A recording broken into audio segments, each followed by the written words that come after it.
दोस्तों, आज का हमारा जो मोटिवेशन का टॉपिक है वो बहुत ही इंटरेस्टिंग है। अक्सर स्टूडेंट हमें ये बोलते हैं कि पढ़ा हुआ याद कैसे रखा जाए। तो आज मैं आपको 3 टिप्स देने वाला हूँ। अगर आप उसको फॉलो करोगे तो डेफिनेटली आपको सारी चीज़ें याद रहेगी। क्योंकि आपने देखा होगा कि अक्सर हमें बहुत ज़्यादा दूसरी चीज़ें याद रहती है, लेकिन पढ़ाई वाली चीज़ें याद नहीं रहती है। इसका मतलब ही हुआ कि अगर हम कुछ ऐसा क्रिएटिव काम करें जिससे पढ़ी हुई चीज़ें भी याद रहे, तो डेफिनेटली आपको कंपटीशन एग्ज़ाम के अंदर, किसी भी एग्ज़ाम के अंदर आपको बहुत हेल्प मिलेगी। तो आज हम जो वीडियो बना रहे हैं, जो मोटिवेशन मैं आपको देने जा रहा हूँ, उसका कंटेंट है पढ़ा हुआ कैसे याद रखा जाए। ओके, तो 3 टिप्स के अंदर पहला टिप्स मेरा ये है कि जो भी आप पढ़ते हो उसे व्यवहारिक जीवन से कनेक्ट करो। क्योंकि बहुत सी बार आपने देखा होगा कि लाइफ की दूसरी चीज़ें आपको बहुत याद रहती है, पढ़ाई याद नहीं रहती है। तो आप पढ़ाई को भी दैनिक जीवन से कनेक्ट कर दो, फिर देखो आपको दैनिक जीवन की सारी बातें याद रहती है, वैसे पढ़ाई भी याद रहने लगेगी। तो पहला मेरा टिप्स क्या है, आप स्टडी को दैनिक जीवन से, एवरीडे लाइफ से कनेक्ट कर दो। क्लियर? फिर देखो आपको चीज़ें याद अपने आप रहने लगेगी।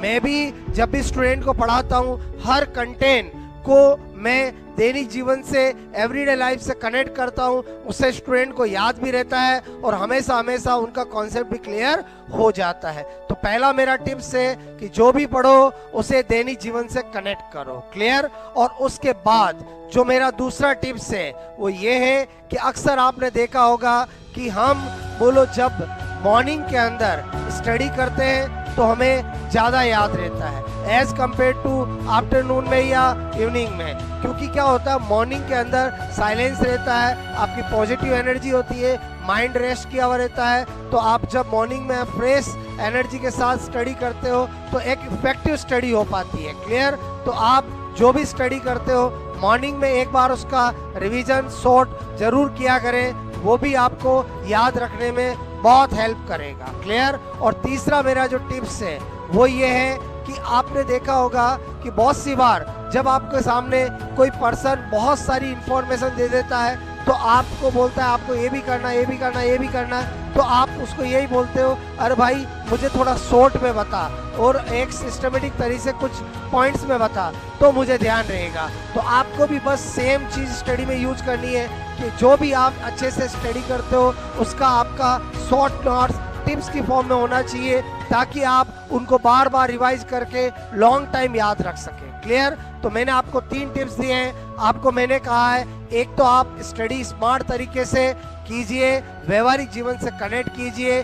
दूसरा, जो भी स्टडी करते हैं, जो भी डिटेल में पढ़ते हैं, उसका शॉर्ट नोट्स बनाइए, क्योंकि सारी चीज़ें हमें याद नहीं रहती है, मेन कंटेंट हमें याद रहता है। और उसके बाद अर्ली मॉर्निंग एवरीडे उनको रिवाइज कीजिए, फिर देखिए आपकी कितनी इफेक्टिव स्टडी होती है और जो पढ़ा हुआ वो भी हमेशा याद रहता है। क्लियर? ओके, अगर आपको ये मोटिवेशनल वीडियोस बहुत अच्छे लगते हो तो कमेंट्स करके ज़रूर बताएं। इसी तरह से आपको और भी वीडियोस हम लाते रहेंगे। Thanks a lot.